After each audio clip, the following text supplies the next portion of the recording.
Top, top, top. J'espère que votre journée s'est bien passée et que vous avez la forme pour cette heure de live. On est ensemble pour à peu près une heure. Ah, je vois qu'il y a des habitués parce que là, je vois que je vois les cœurs passer là. Ah, ça me fait plaisir. Ça me fait plaisir. Bon, comme je vous ai dit, aujourd'hui, on va parler de sous-location professionnelle. Est-ce que c'est une stratégie qui parle à certains d'entre vous? N'hésitez pas à me mettre dans les commentaires si vous connaissez déjà cette stratégie-là. Ou est-ce qu'il y en a d'ailleurs ici qui font déjà de la sous-location professionnelle? N'hésitez pas à nous mettre dans les commentaires. Mais en tout cas, voilà, c'est une stratégie qui permet de gagner de l'argent grâce à l'immobilier tout en n'ayant pas besoin d'être propriétaire, donc s'affranchir des banques, voilà, pour des personnes. Enfin bref, je vais pas commencer à rentrer dans le sujet à fond, alors que Esther n'est pas encore là. Comment vas-tu, Esther? Ça va bien et toi, Célie? Oui, ça va, merci beaucoup. Super. Bon, merci hein, de venir ce soir nous partager vraiment ton expertise pour le coup, parce que là, on va parler d'un sujet que tu maîtrises, la sous-location professionnelle. Donc, Oui, il y a beaucoup de personnes ici qui sont très intéressées. Et quand j'ai partagé le sujet du live, il y en avait qui étaient en mode waouh, c'est super quoi. Et je comprends mhm, parce mhm. qu'aujourd'hui, on a une actualité qui fait qu'il y a certaines personnes qui pensent qu'elles ne peuvent pas encore investir et auquel cas, il y a d'autres solutions, dont la Mhm. sous-location professionnelle. Donc, on va commencer ce direct. Il est 21h05. On adore être à l'heure pour terminer à l'heure, n'est-ce pas? Ce que je te Bien sûr. propose, je vais énoncer les deux règles du live Immopreneur. Ensuite, Mhm. je vais me présenter et puis je te passerai la parole pour que puisses te présenter. Et comme ça, on va aborder le sujet. Deux choses quand on fait les lives sur la communauté des Immopreneurs. La première chose, si vous avez des questions et tout, n'hésitez pas à les mettre dans la boîte à questions, s'il vous plaît. Parce que vous voyez, quand les gens se connectent, ça défile, ça défile, ça défile. Et après, ben, des fois, il y a des questions qui se perdent dans le chat. Donc, n'hésitez pas à les mettre dans la boîte à questions, comme ça sera plus facile de les prendre et de répondre à vos questions. Deuxième chose, mais je vois qu'il y a des gens qui le font déjà. Si ce qu'on vous dit, vous trouvez que c'est des pépites là, que vous appréciez le live, mettez les cœurs. Vous mettez les cœurs pour Je Esther n'ai que et pour moi. partager. Voilà, vous mettez les feux, les flammes, tout ce que vous voulez, qu'on voit vraiment qu'il y ait de l'interaction. Et voilà, quoi, on va passer un très bon moment ensemble, ludique, voilà. C'est toujours bien. Donc, je me présente rapidement. Si tu me découvres au travers de ce live, je suis Céline Dorido, je suis immopreneur, une personne qui fait du business avec l'immobilier. Donc, moi, ma spécialité, c'est vraiment l'investissement immobilier locatif pour le coup. Donc, sur la page immopreneur ou que ce soit également sur mon compte YouTube, eh ben, je te partage mes connaissances, j'accompagne, je forme également. Donc, si tu n'es pas encore abonné, n'hésite pas à le faire. C'est complètement gratuit et je peux te dire que tu ne seras pas déçu des contenus que tu vas avoir complètement gratuitement déjà. Donc, Esther, je te laisse te présenter et comme ça, boum, on commence. Alors, bonsoir à tout le monde. Bonsoir Célie. Merci pour l'opportunité que tu me donnes de passer ici sur ta chaîne, sur ta page Instagram. Donc, moi, c'est Esther Bois. Qu'est-ce que je fais? Donc, dans la vie, je travaille en banque. C'est un peu contradictoire avec ce que je dis sur les réseaux. Parce que moi, je parle d'investissement immobilier sur les banques. Pourtant, je travaille en banque. Et voilà, je suis mariée, je suis maman de 3 enfants. Et aujourd'hui, j'accompagne des personnes à investir dans l'immobilier sans passer par les banques, Mhm. sans être propriétaire et sans avoir forcément un gros apport. Donc, c'est vraiment à compte courant des stratégies d'investissement classiques qu'on peut rencontrer aujourd'hui. Mhm. Et ça répond à un problème que beaucoup de personnes rencontrent aujourd'hui, la banque. Oui. Donc, il y a beaucoup d'exigences. On aura le temps de développer tout à l'heure. Mais voilà un peu ce que je fais.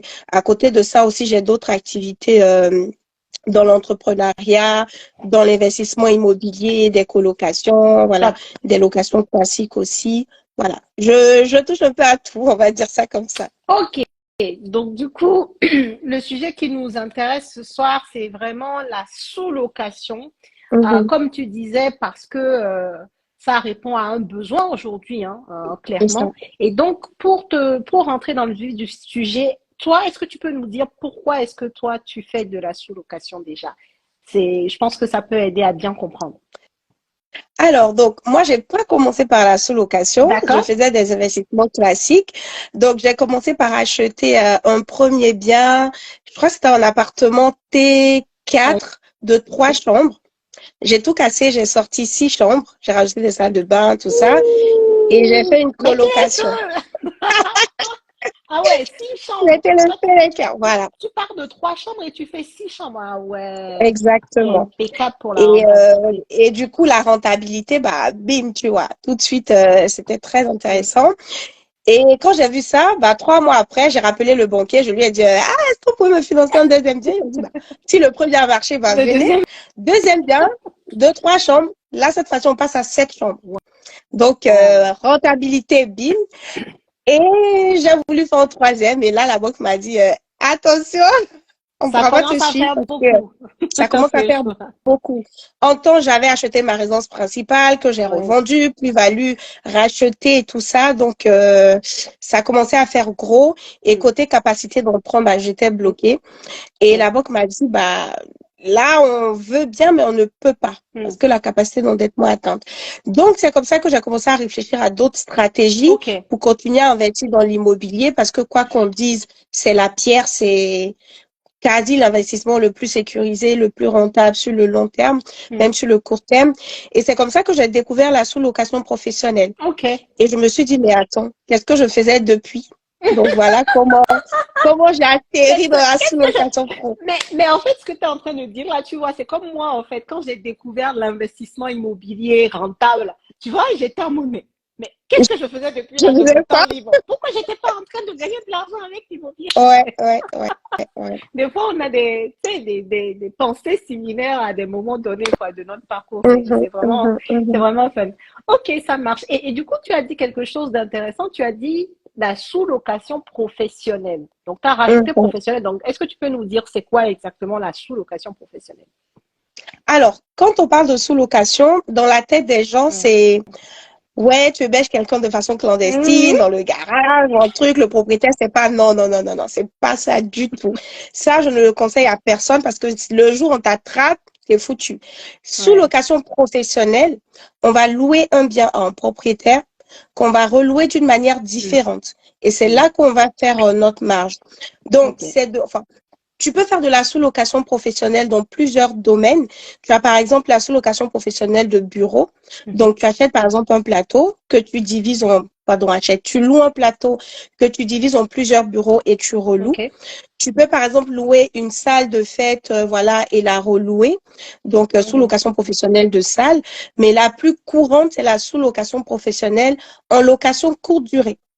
Donc, Ok. toi, aujourd'hui, Célie, tu as un appartement que tu as acheté, que tu mets en Mhm. location. Mhm. Moi, je viens te voir pour te dire que je loue ton appartement en tant que professionnel. Et moi, derrière, je fais de la location courte durée. Ok. Donc, je te loue au mois. Je te paye, par exemple, un loyer de 800 euros par mois. Et moi, je loue à la nuitée. Donc, je fais, par exemple, 80 euros la nuit. Et ma D'accord. marge, ça sera la différence entre mon chiffre d'affaires à la Mhm. nuitée et le loyer que je te verse en déduisant les autres charges aussi. Ok, donc c'est ça donc la sous-location. Et ça se concrétise comment en fait concrètement si moi par exemple, parce que je m'y connais pas du tout en sous-location, si moi je décide de faire de la sous-location professionnelle, c'est quoi mon process en fait? Qu'est-ce que je fais et puis Alors, comment ça se passe il y a concrètement? plusieurs étapes. C'est vraiment une activité qui est assez nouvelle, qui est assez novatrice aussi. Ok. Peu de personnes la Mm. connaissent. Par contre, c'est réglementé. C'est pour ça qu'on parle de sous-location professionnelle. Donc, Mm. dans un premier temps, pour que ce soit professionnel, faut que tu aies une entreprise. Donc, tu peux le faire en tant Mm. qu'auto-entrepreneur ou le faire Ok, avec une société. Donc, d'accord. voilà, ça c'est la première condition. La deuxième condition, il faut que tu aies un bail professionnel dérogatoire. Donc, ce bail-là, tu vas pas le trouver partout. C'est pas le bail classique, loi 1989 qu'on utilise, Ouais. parce que ça, c'est un bail civil Oui. à usage d'habitation. Mm. C'est pas non plus un bail commercial. Donc, c'est vraiment un bail qui est rédigé par un avocat sur mesure où tout est de gré à gré à l'intérieur. Oh, Donc, ok. ce bail-là, faut le faire rédiger par un avocat ou voir quelqu'un qui l'a D'accord. Donc pour pouvoir le faire. c'est pas un bail où les gens peuvent avoir une trame et puis modifier en fait. Voilà, c'est Non. vraiment un bail en gros, c'est comme un contrat à chaque fois. C'est ça, hein. C'est Exactement. comme un contrat. Donc, je veux sous-louer le bien d'un propriétaire. Et ben, on fait un bail, on fait un contrat avec un avocat qui Après, une fois que dessine tu bien. l'as fait avec un avocat, tu peux Oui, l'utiliser pour plusieurs pour les. propriétaires. Oui. D'accord, ok. Mais pour la D'accord, première fois, il faut que ce soit fait par un avocat ou que tu contactes quelqu'un qui l'a déjà. Moi, par exemple, dans mon académie, on a le bail, donc ah, on ok. l'utilise avec tous les élèves généralement. D'accord. Ok, ok, d'accord. Ok. Donc cette trame peut exister aussi, mais c'est juste que c'est pas quelque chose qu'on va trouver sur Internet. C'est forcément fait par Exactement. un avocat pour que tous les bons termes ou bien les bonnes conditions soient énumérés dedans. Et ensuite, maintenant, une fois que ça c'est fait pour le premier, pour les autres, on peut utiliser le même fond finalement, la même trame de Exactement. départ. Ok, C'est ça ça. marche très bien. Et donc, du coup, déjà, quel profil est concerné par la sous-location professionnelle? Qui peut se dire, bon, je veux quoi? Moi Ouais. aussi, je veux rentrer Alors, dans le ça, business. c'est une bonne C'est quoi? question. C'est une bonne question parce que je me prends la tête avec les investisseurs immobiliers dessus. Les gens, ils te Attends, disent, ouais, pour investir dans je suis l'immobilier. investisseur immobilier. Oui, oui, oui, oui. Non, je rigole. Mais généralement, ce qu'on dit et qui est tout à fait vrai, c'est que pour investir dans l'immobilier, bah, il faut avoir un profil solide. C'est tout à D'accord. fait normal si tu veux acheter. Par Hmm. contre, là, vu qu'on ne parle pas d'achat et D'achat? qu'on parle de location, Hmm. tout le monde peut le faire. Tout le monde. Ok. Que tu sois en CDI, en CDD, étudiant, à la retraite, au RSA, tout le monde peut le faire du moment où tu as la capacité de faire une auto-entreprise ou une société. Alors, du coup, ça m'emmène une question. Parce que quand tu dis Mhm, tout le monde peut le faire, moi, propriétaire, là, je vais faire une analogie avec, en gros, je vais louer mon bien à quelqu'un de lambda. Moi, mhm, si tu n'as pas une situation pro et que je ne peux pas vérifier tes revenus, je te mhm. loue pas, hein. Mais justement, Mais tu du viens coup, pas en tant que particulier, tu viens en tant ok, qu'entreprise. d'accord. Du Tu coup, vois, dans ton cas, c'est pas comme ça, c'est pas sur ça qu'il se fie. c'est la D'accord. nuance. C'est que nous, on Hmm. vient te louer le bien en tant qu'entreprise. D'accord. Donc, soit en tant que société, soit en tant qu'auto-entrepreneur. Et justement, Hmm. si par exemple l'entreprise est nouvelle, nous, on peut se porter caution, se porter garant de la société.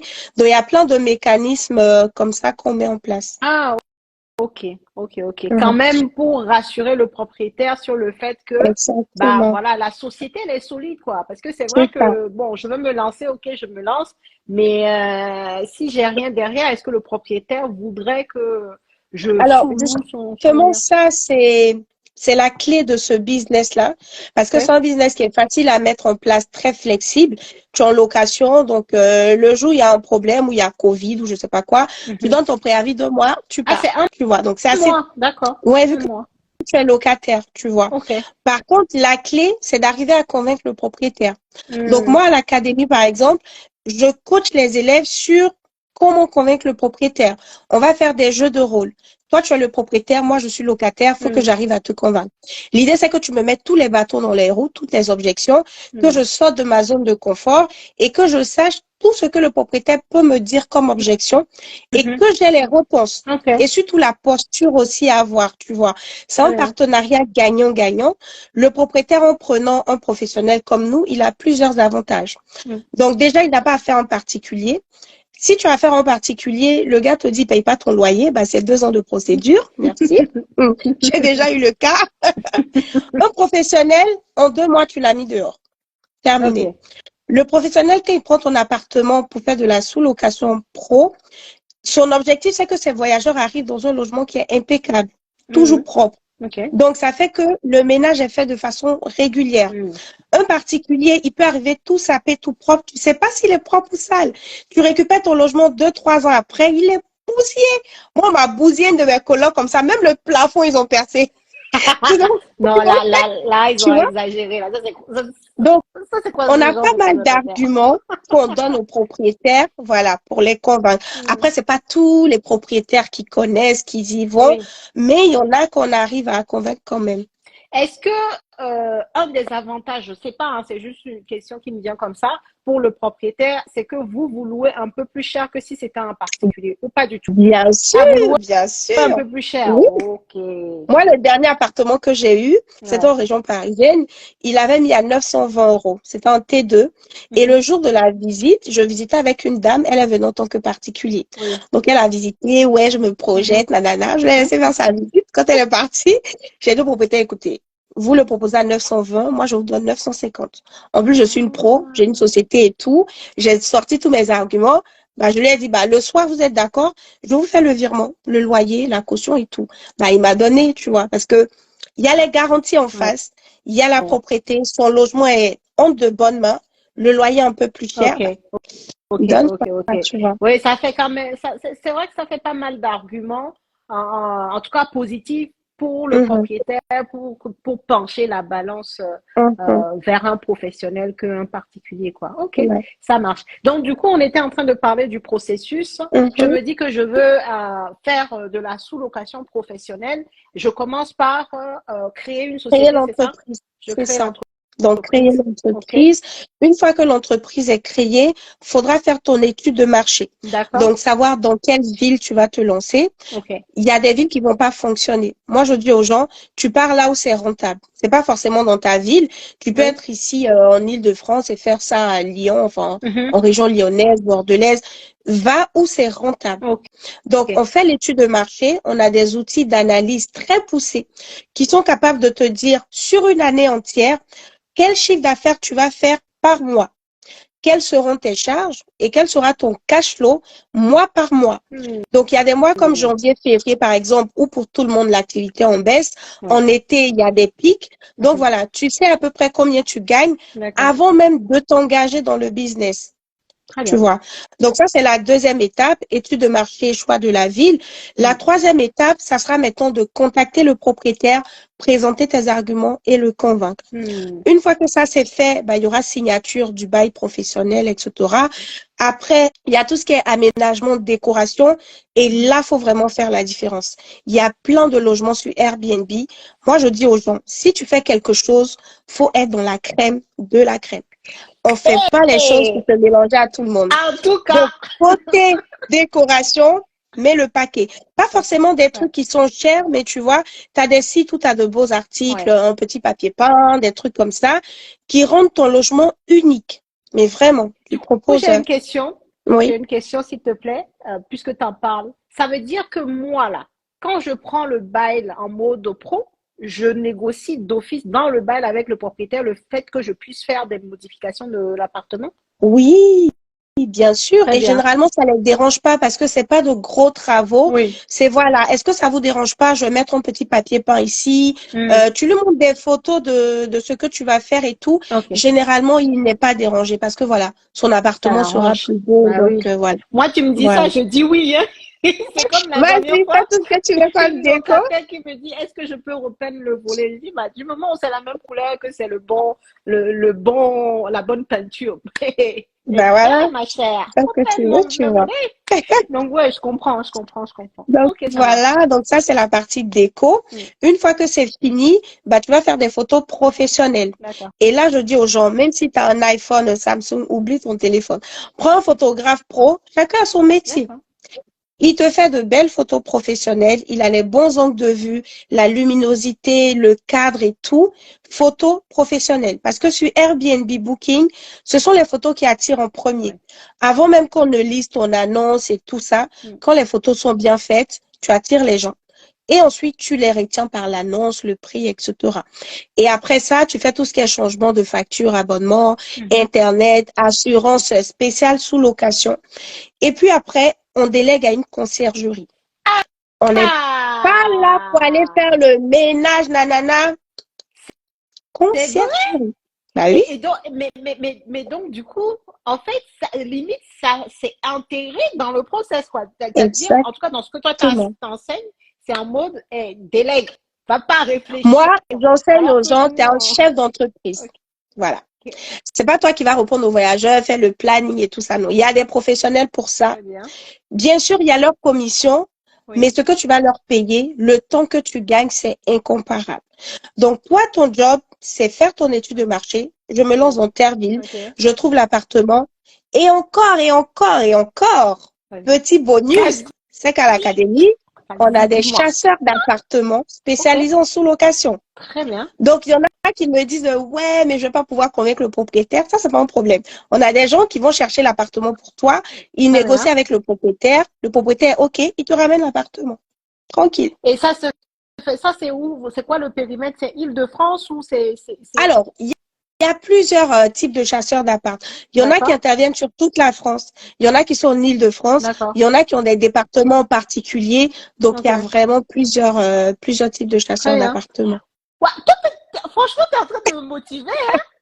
Tu sais, en fait, je vais le dire et peut-être que ça va aussi parler aux autres. Parce que comme moi, je suis investisseur immobilier. Et ici, si vous me connaissez, vous savez que je gère tous mes biens. J'ai 25 appartements. Il y en a qui sont en travaux. Ceux qui sont loués, c'est moi qui les gère. Mhm. Donc, en fait, si je fais l'analogie, tu vois, par exemple, moi, j'ai jamais fait de location courte durée encore parce que je me dis, j'ai Mhm. pas le temps. Ouais, Parce que je suis du genre, même si je délègue, je vais quand même être en mode ouais, en train de ouais, me ouais, dire, est-ce qu'il fait bien, est-ce que machin. Donc, du coup, je me ouais. dis, j'ai pas le temps de ça. Alors que toi, tu vois, tu es en train de dire, non, non, non. Là, on est en sous-location professionnelle, on a dit professionnel. C'est pas, on est chef d'entreprise.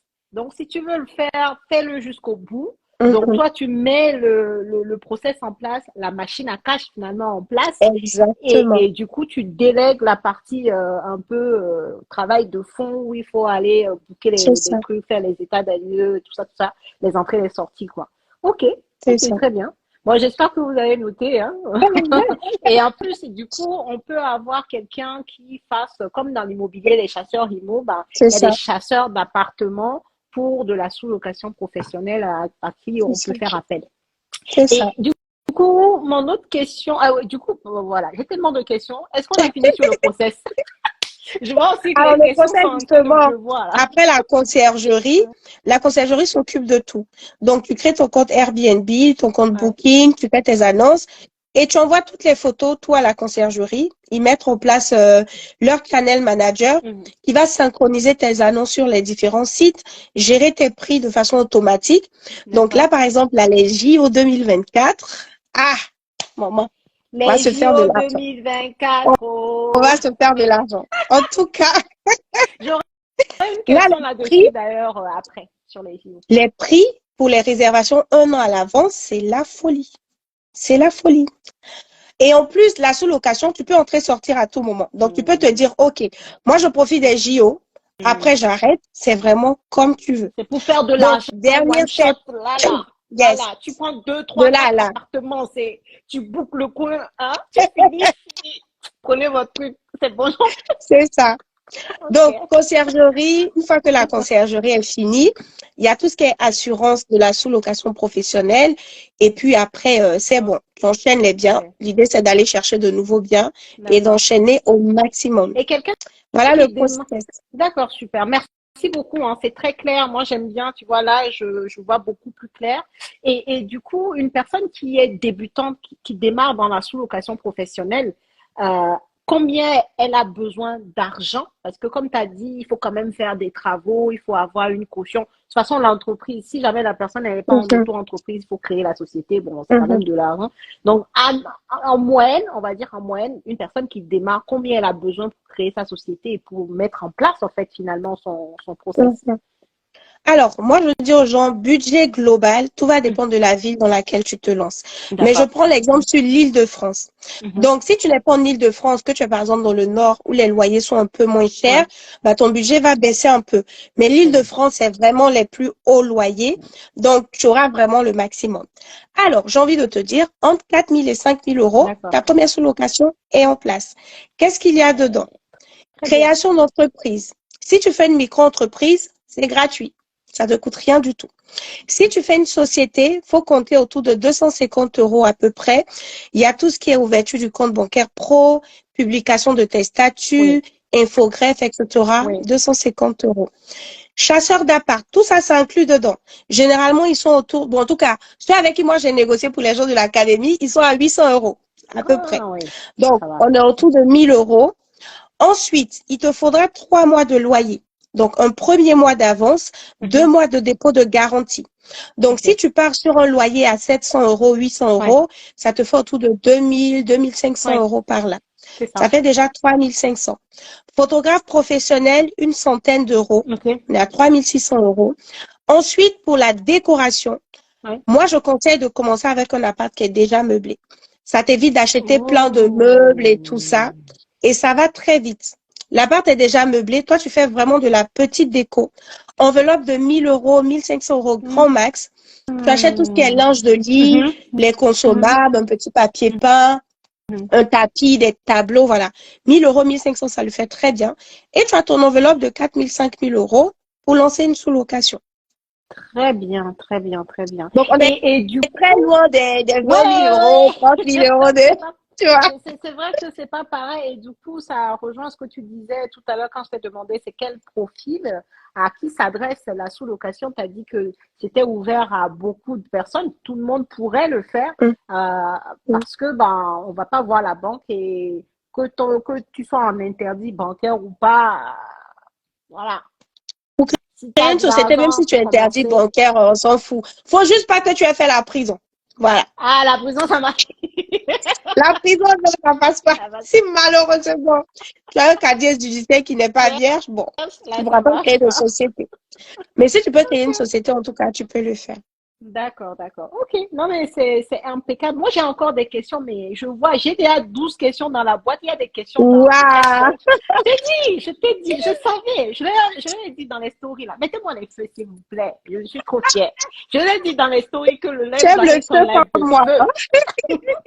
J'ai dit ça va être un live de feu et voilà. On a du croustillant, des pépites d'infos. Alors, attends. Je sais même pas par où je vais commencer. Est-ce que je commence par les questions aussi? Je vais commencer par les questions dans la boîte à questions. Alors, la première question. J'aimerais connaître le coût de la formation. Alors, le coût de la formation, tout est relatif. Moi, je dis aux gens, l'argent, ce n'est pas un problème. Tout dépend de combien ça va te rapporter après. Donc, le coût de la formation, si tu es intéressé, tu me contactes, on aura un échange de 45 minutes pendant lequel moi, je vais voir tes objectifs, ton profil, si ça te correspond ou pas. Et à ce moment-là, si je vois que tu es motivé, tu as vraiment envie de le faire et tout, tu remplis les critères, moi, je te propose de rejoindre l'académie. Donc, c'est pas, comment je vais dire ça, c'est pas venez. Ok, c'est pas un truc ouvert. Ok, non. Ok. Il n'y a pas un lien sur un site internet où tu cliques et puis tu rentres dedans. Non. Non. Je sélectionne vraiment les personnes avec lesquelles je travaille parce que moi, je suis très focus résultat. Si je te prends que tu vas pas avoir des résultats, je préfère être transparente avec toi et te dire non, reviens l'année prochaine ou reviens dans 6 mois quand tu es prêt, quand tu as du temps, etc. Parce qu'il n'y a pas que l'argent. Ce projet-là, certes, il est facile à mettre en place, mais il y a quand même une implication personnelle dedans. Donc, il y a des gens qui me disent, ouais, Esther, je te donne les 5 000 euros, tu trouves le truc pour moi. Non, c'est ton business, c'est pas, tu vois. Donc, si tu as cet état d'esprit-là, je te prends pas à l'académie déjà. Donc, si vous êtes intéressé, je pense que Céline mettra mes coordonnées après. On pourra échanger et puis en discuter tranquillement. Ça marche. De toute façon, dans les stories, je t'avais tagué, donc n'hésitez pas. Elle a son compte Instagram, n'hésitez pas à aller cliquer, à lui envoyer un message, elle va vous répondre. Avez-vous un retour des clients sur la qualité de votre conciergerie? Je pense pas que tu en aies. Alors, moi, perso, j'ai pas de conciergerie, mais j'ai des conciergeries avec lesquelles je travaille. Donc, je peux vous les recommander. Après, il y en a qui sont bonnes, il y en a qui sont pas bonnes. Moi, je dis aux gens, chacun est responsable de son travail. Bien sûr. Moi, je te montre la méthode à faire. Je peux te recommander une conciergerie et ça va pas le faire. Tu es libre d'aller voir une autre conciergerie, mais mon objectif, c'est de te mettre à disposition tous les outils, tous les partenaires qui vont t'aider. Donc, chasseur d'appart, conciergerie, expert comptable, tout ce que tu veux. En tout cas, j'ai tout le réseau qu'il faut pour te proposer. Après, tu te fais ta propre expérience. Est-ce que tu le prends, tu le prends pas? Mais voilà, il y a tout ce qu'il faut. Ok, super. Comment être basé à Paris, par exemple, et faire cela à Lyon, doit-on prendre une personne sur place pour la réception des locataires remis?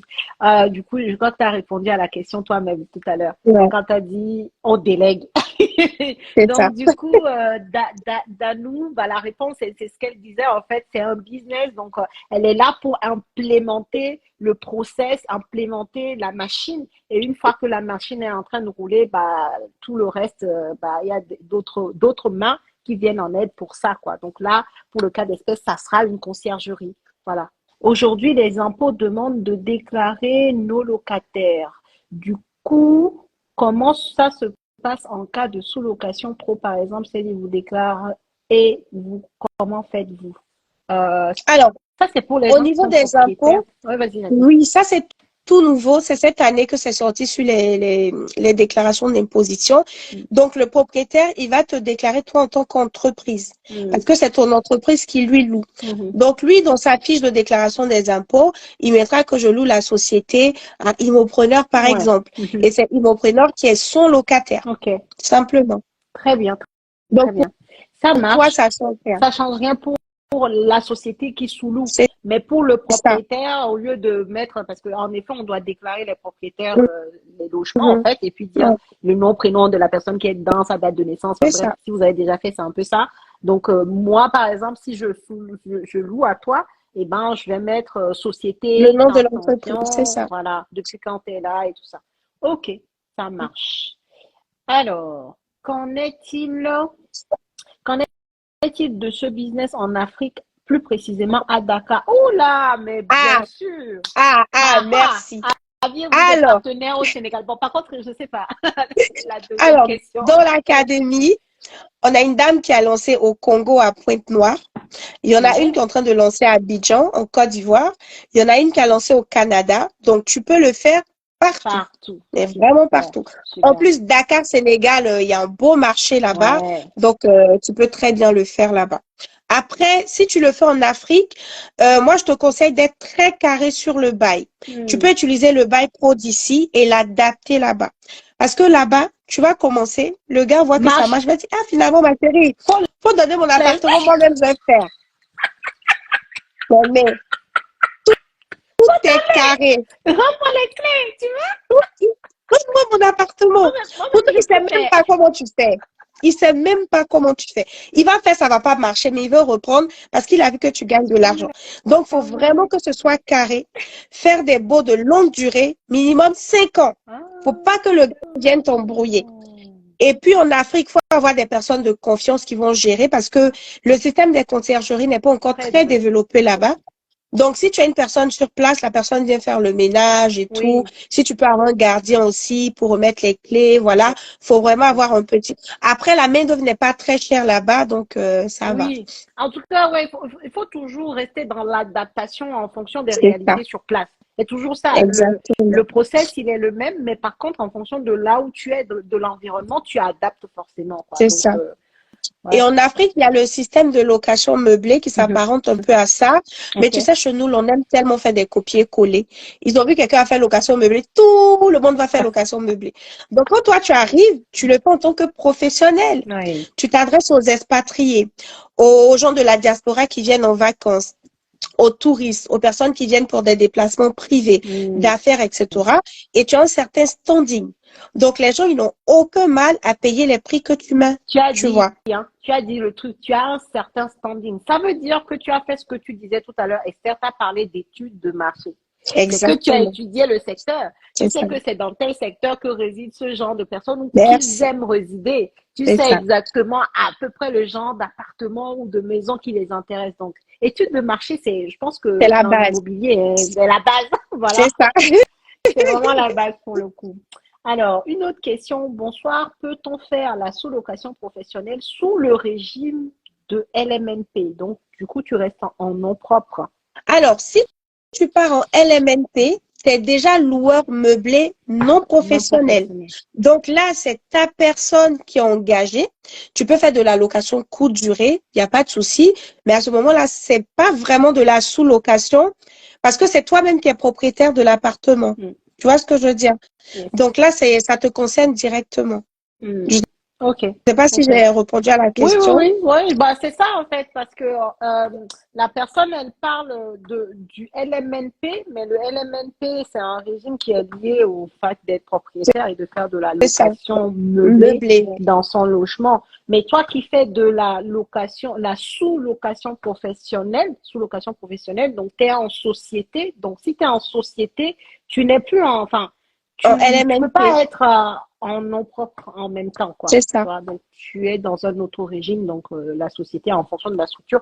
Du coup, la question que je voulais poser, je crois que je ne l'avais pas encore posée, quand on parlait de société tout à l'heure, est-ce que on peut avoir une SCI? Bon, je connais la réponse, mais je pose la question quand même. Je pense qu'il y en a qui Alors, pourraient se poser la la question. SCI, il y a une particularité. C'est que toi, tu Mm, ne peux pas créer de mm, SCI pour faire de la sous-location. Parce que la sous-location, c'est une activité qui est commerciale. bien La sûr. SCI, c'est une société Civil. civile. Donc, c'est incompatible. Par Absolument. contre, tu peux louer l'appartement de quelqu'un qui est en SCI. Bien sûr. Donc, Yes. si la personne est en SCI à l'IR, par Mm, exemple, elle va faire une location nue. mm. Donc, toi, tu lui loues son logement en nu, tu le meubles et tu fais ta sous-location dedans. Par contre, la personne même ne peut pas faire de la sous-location avec sa SCI. Donc, il y a une petite nuance là qui fait que, Yes. et ça, justement, ces propriétaires-là, ils sont enclins à nous donner leurs biens parce que voilà, Mm, c'est de la location nue. Ils n'ont pas envie de se prendre la tête. Ils sont tranquilles pendant 3 ans. Ils ont leur mm. loyer. Ils savent que quand ils récupèrent l'appartement, il est C'est propre. impeccable. Donc, ce type de propriétaires-là, très souvent, ils sont très Ils ouverts. sont pour. Ok. Super. Alors, j'aimerais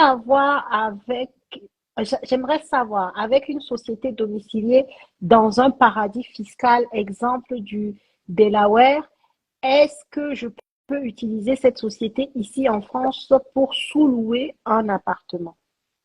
Alors, je ne m'y connais pas trop en fiscalité et en optimisation fiscale, mais je sais que tu dois avoir une société immatriculée en France.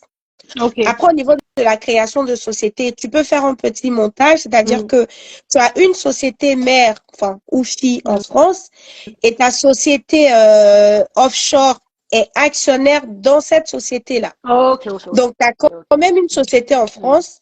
Et voilà, donc tu as quelqu'un ici qui est actionnaire, tu as une autre personne, enfin, une autre personne morale qui est Sûr. actionnaire aussi, mais l'entité principale doit Ça va être en être en France. France. C'est Ok, ça. ça marche. Pour une personne en CDI qui a un contrat de non-concurrence, comment faire pour la création d'entreprise? Alors, ça va dépendre de ton domaine d'activité. Donc, j'ai des personnes, par exemple, qui travaillent chez des bailleurs sociaux. Mm. Clairement, il y a conflit d'intérêts. Ou qui travaillent dans des hôtels, il y a conflit d'intérêts tout de suite. Parce que tu peux pas travailler dans un hôtel et faire une société d'hébergement touristique de courte durée. Là, il y a problème. Donc, moi, je leur dis, tu peux pas faire. Ok. Après, si tu veux, tu t'associes avec quelqu'un qui est représentant légal de la Mm. société et toi, tu es actionnaire sans être dirigeant. Très bien. Ça peut le faire. Mais il faudra regarder, si c'est pas dans le même domaine que ton entreprise, Mm. généralement, ça pose pas de problème. Par contre, du moment où tu as quelques doutes, tu appelles ton RH, tu lui demandes. Si on te dit non, c'est non. Au moins, tu t'engages pas dans un truc Voilà, compliqué oui. après par la Sauf suite. si tu penses quitter ton boulot, mais Voilà. Après, sinon, si tu veux partir, il n'y que a ta plus de bonne personne sujet. te renvoie, Il n'y a plus de sujet. c'est ça. Alors, avez-vous déjà eu des soucis avec des voisins ou la copropriété concernant la location courte durée? Alors, souci avec les voisins, pas personnellement, non. Par contre, il y a une fois, je m'apprêtais à prendre un logement en Mm. sous-location et la veille du jour où je devais signer avec le propriétaire, il m'appelle, il me dit, parce que lui, il faisait de la location courte durée avant, Mhm. il me dit, ah, il y a un souci parce que la police a débarqué et il y a une suspicion de prostitution. Ah, ouais. Et du coup, les voisins, bah, ils ont vu plusieurs personnes défiler. Ils ont eu des nuisances sonores, donc ils ont interpellé la dame qui avait loué. Elle les a envoyés balader. Donc, finalement, ils ont appelé la police qui a débarqué, voilà, plein de questions. Donc, le propriétaire, il a dit, bon, c'est bon, location courte durée, il n'en veut plus. Faut pas qu'il ait d'autres problèmes. Il va trouver un locataire en location longue Non. durée. Mais voilà, c'était dans ce cas-là. Après, il y a toujours des voisins bizarres qui vont venir dire, ouais, pourquoi il y a du passage, il y a truc. Mais franchement, il n'y a pas autant de passage que ça. C'est comme un locataire normal qui habite. Ouais. Le matin, il part au travail. Le soir, il vient, il sort, il entre. Donc, c'est juste que c'est plusieurs personnes Bien différentes. sûr. Il y aura peut-être 4-5 personnes dans le mois, mais le voisin, que ce soit X ou Y, en quoi est-ce que ça te concerne? Généralement, c'est les petits vieux qui sont à la retraite, ils n'ont rien à faire là. Ils sont assis comme ça, ils regardent qui passe, qui rentre. Le Mais passe-temps, bon, je te c'est dis. pas. Et il y a des moyens, en fait, d'éviter ça. Donc, D'accord. moi, par exemple, je conseille aux gens de faire minimum 2 nuits de location. Donc, ça va Ok. t'éviter tous ceux qui viennent pour la fête, qui viennent juste de passage. Et tu D'accord. prends, ou on priorise les voyageurs professionnels ou des familles qui viennent en déplacement, des Oui, parce touristes, etc. que, oui, ok. Et généralement, il n'y a pas trop de soucis, hein. D'accord. Et est-ce que toi, par exemple, pour prendre un appartement, puisque toi, tu sais que c'est destiné à la location courte durée, tu demandes à avoir le règlement de copropriété parce qu'il y a certaines copros qui refusent la courte C'est la durée, tu vois. base. C'est la C'est base. la base. On vérifie ça au préalable. Première C'est la chose base. à vérifier, appeler la mairie pour voir la réglementation Airbnb en vigueur. À Paris, Impeccable. par exemple, moi, je recommande pas parce que tu as des règles de compensation. Et ça, c'est valable Oui. dans les villes de plus de 200 000 habitants. Paris, Lyon, Bordeaux, etc. Par contre, tu as d'autres villes autour qui sont très rentables. Donc, tu appelles la mairie. Est-ce que Et c'est c'est quoi juste une ces déclaration de villes? meublé? Et c'est quoi ces villes? Je vais comme... Par contre, tu peux pas savoir. Tu peux pas savoir parce que ça change. Tu Ok. as de petites villes qui sont près de Paris qui vont mettre en place la compensation. Ça, c'est vraiment Au cas à la par discrétion des mairies. Donc, c'est d'appeler, c'est quoi la procédure pour déclarer un meublé de tourisme? Si c'est une simple déclaration, go. S'il y a un changement d'usage, allez, on peut encore tenter. Mais dès que tu entends compensation, tu prends tes clics et tes claques, tu t'en vas. Tu Voilà. traces, tu vas Et chercher ailleurs. deuxième chose, règlement de copropriété, faut vérifier qu'il n'y a pas de, comment on appelle ça? La La clause clause de bourgeoisie. de bourgeoisie. Voilà. Après, dans certains cas, ça reste interprétation. Si c'est une clause bourgeoise exclusive, c'est pas possible. Si c'est juste clause bourgeoise, il y a une jurisprudence qui est sortie, je crois, je ne sais plus en quelle année, qui dit en fait que un médecin que vous autorisez dans le bâtiment aura à peu près le même flux que quelqu'un qui fait de la location courte durée. Donc, si tu n'interdis pas aux médecins, pourquoi tu interdis la location courte durée? Donc, ça peut être soumis à interprétation. Il faut que ton propriétaire soit d'accord avec et puis te défendre un peu auprès de la copro si jamais il y a des gens qui l'embêtent, tu vois. Mais on vérifie ça au départ. Excellent. Franchement, tu me donnes. Moi, j'aime les informations claires, nettes et précises comme ça, là. C'est impeccable. Merci à toi. Alors, une autre question. Que faut-il faire pour être en contact avec vos chasseurs d'appartements? Faut-il l'information? Je pense que c'est ce que tu disais un peu. Faut déjà un échange et tout ça. Enfin, voilà. Ton C'est ça. réseau, Alors, ton les réseau chasseurs t'accompagne. d'appart en sous-location, il n'y en a pas beaucoup. Donc, les miens, je les garde précieusement pour les gens de l'académie.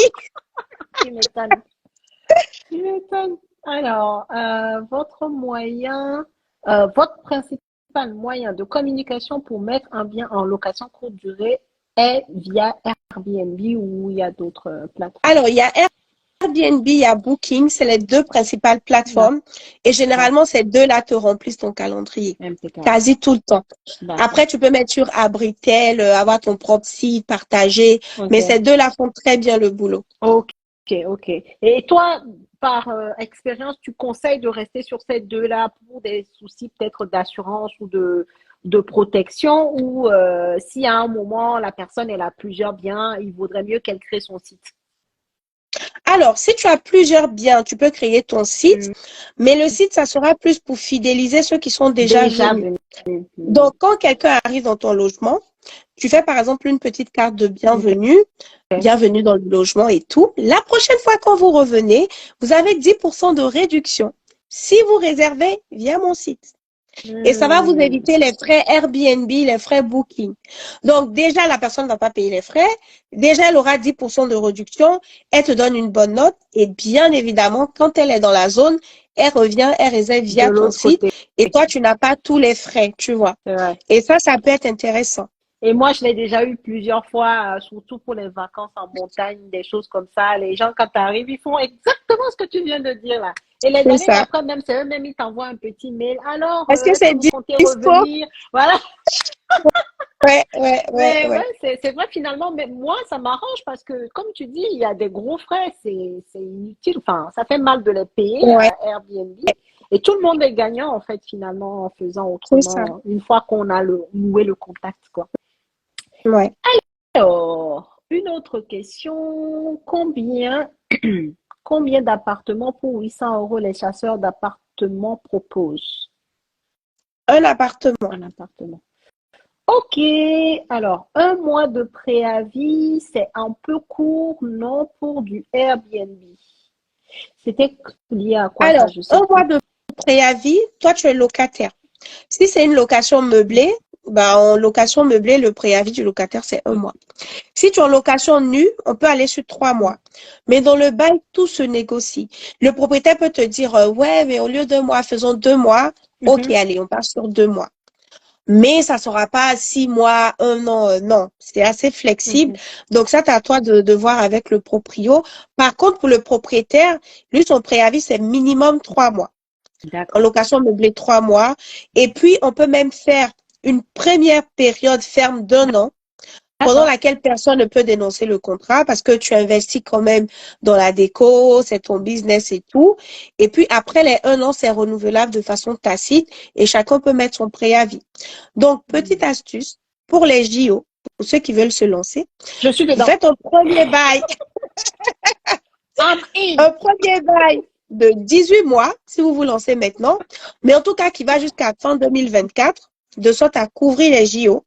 Première période ferme, pour ne pas que quand 2024 arrive, le gars va commencer à dire l'argent, la Il n'a dame, on pas a gagné. récupéré.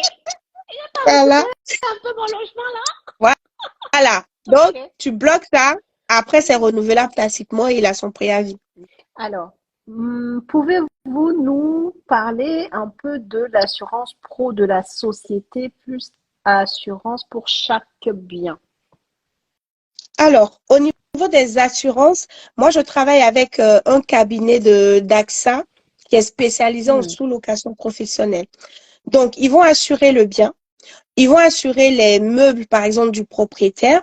Et ils ont d'accord. d'autres options pour assurer ta responsabilité civile professionnelle.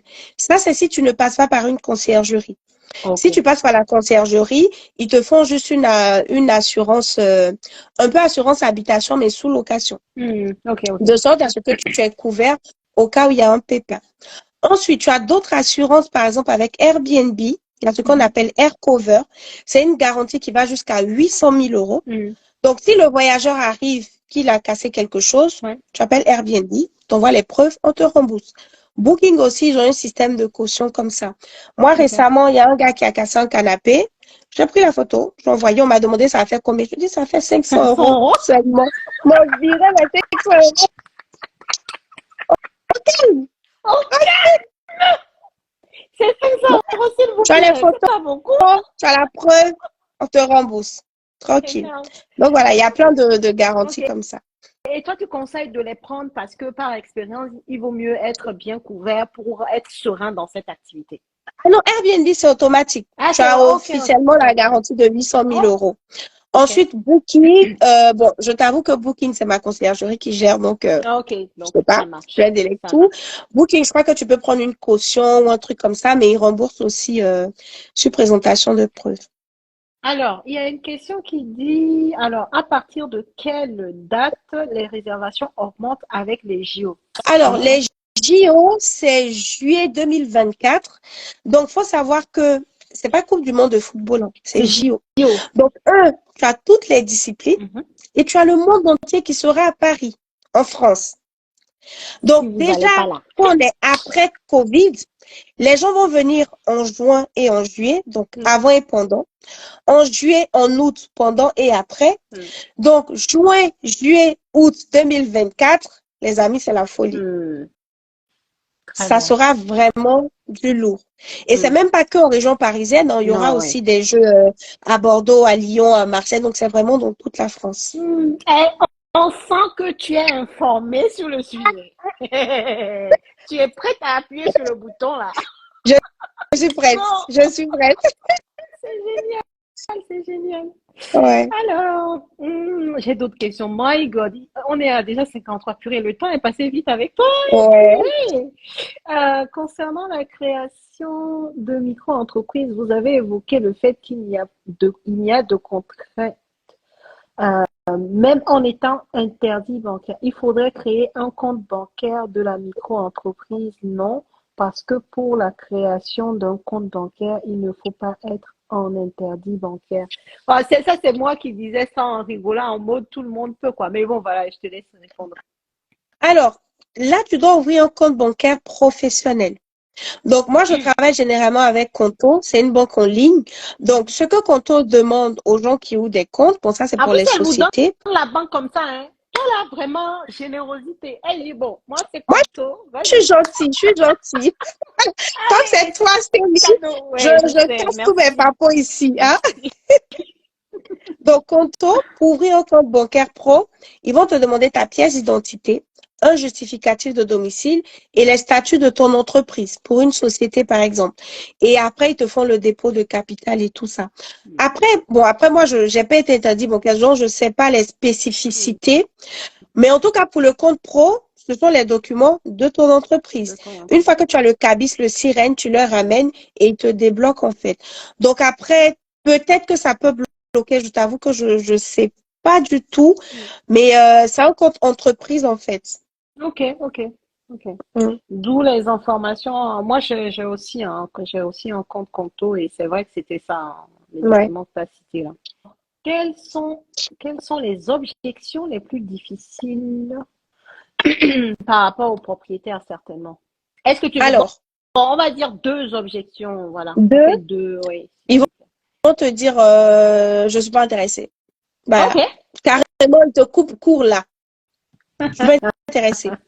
Donc là, Ok. à toi de l'intéresser et d'aller chercher pourquoi il n'est pas intéressé. Est-ce que c'est parce qu'il a peur? Est-ce que c'est parce qu'il ne connaît pas l'activité ou est-ce que c'est parce que ça ne l'intéresse vraiment pas? Donc, pour rapprocher le propriétaire, pour éviter les je suis pas intéressé, à l'académie, j'ai un message que je donne aux élèves, ils font copier-coller pour envoyer au propriétaire. Donc, Très dans bien. le message, il y a des infos que tu donnes sans tout dire.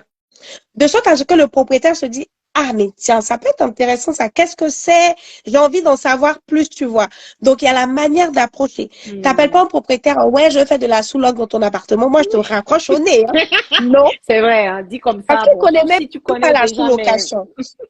Il connaît même pas. Et dans sa tête, quand il entend sous-location, c'est assez péjoratif. Donc, à toi d'avoir la bonne approche, d'avoir la bonne posture aussi pour pouvoir emmener ça. c'est vrai Voilà. ce que Donc, ça, tu c'est une dis, hein. première. Oui, vas-y. Ça, c'est une première objection. Une autre objection qu'ils emmènent très souvent, c'est oui, justement, les voisins. Oui, mais Airbnb, il y aura du passage, les voisins vont se plaindre. Tu sais, ils n'ont pas envie d'avoir des problèmes avec la copro, les voisins et tout.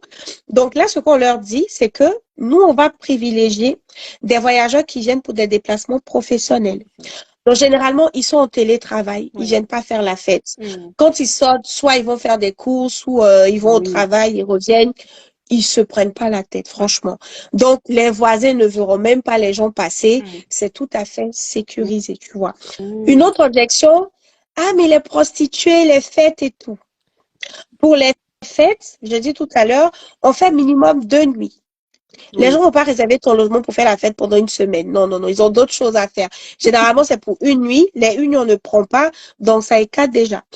Pour les prostituées, il y a des astuces, mais impeccables.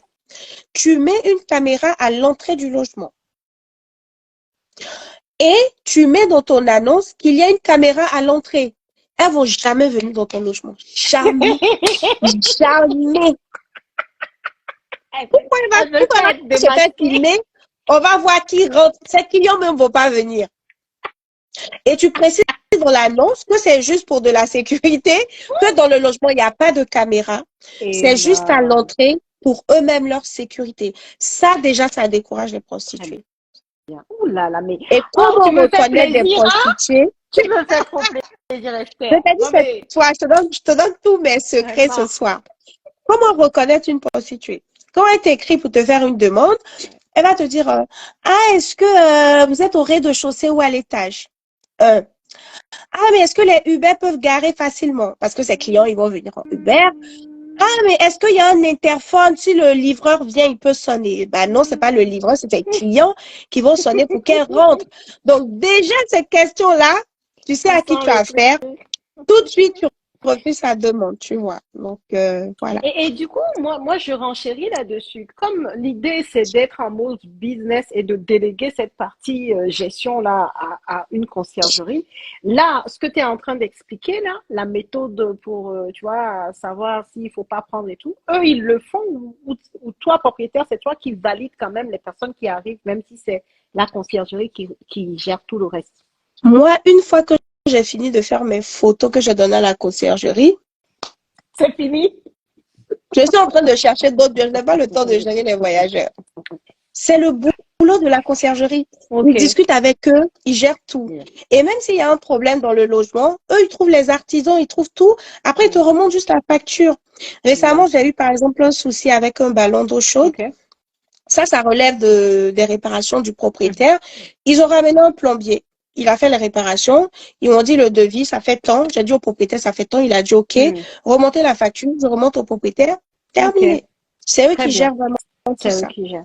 Ok. Bon, bah, au moins comme ça, c'est limpide, quoi. Alors, que comprend, je crois qu'on a répondu à ça, non? Ou je sais plus. Il y a tellement de questions. Que comprend l'assurance spéciale sous location, s'il vous plaît? Alors, l'assurance sous location, c'est une sorte d'assurance, enfin, c'est comme ça on dit, hein, assurance habitation, voilà, mais qui est spécifique à la sous-location. Donc, il spécifie dans le contrat que tu es en sous-location professionnelle et que ça protège et le logement et ce qu'il y a dedans, enfin, les biens et les biens du propriétaire. Après, tu peux mettre une option pour couvrir ta responsabilité civile professionnelle. Ouais. Ça, c'est quand toi-même tu gères tes appartements, tu passes pas par une conciergerie. Si la femme de ménage vient, qu'elle a cassé un pot de fleurs sur la tête d'un voisin, c'est ta responsabilité civile pro qui est engagée et l'assurance prend en charge. Mais quand tu passes par une conciergerie, c'est la conciergerie qui va mettre en place un RC Pro. Donc, toi, ça sera juste, et c'est pas plus cher que ça, hein. Bon, avec le cabinet avec lequel moi je travaille, ça, moi, je négocie les prix partout. Ah, même moi, hein. Ils vont faire un bon prix. Moi, je vais négocier aussi avec toi pour ma Non, pour toi, il communauté. n'y a pas de souci. Ça, c'est un petit problème. Tu m'appelles, c'est géré. On Voilà. adore.